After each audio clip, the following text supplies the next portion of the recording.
How to add paper money to Cash App. Hello everyone, welcome back to our channel. In today's video, I'm going to show you how you can add paper money to Cash App. So first of all, just open your Cash App account on your smartphone.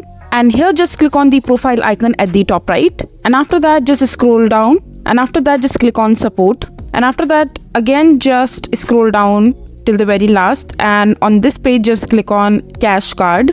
And just scroll all the way down again and just click on chat. And after that, just click on not about a transaction. And here just click on chat again. And after that, here on this chat, just talk to the Cash App support system and just briefly explain about your situation on how you can add paper money to your Cash App account. And hopefully the Cash App customer support will help you with regards to adding your paper money to your Cash App account. And after that, just follow the instruction that they provide you regarding adding your paper money to your Cash App account. So this is how you will be able to add your paper money to your Cash App account. So that is it for this video. If you find this video to be helpful, make sure to hit that like button and don't forget to subscribe to our channel for more such informative videos, and I'll see you the next time.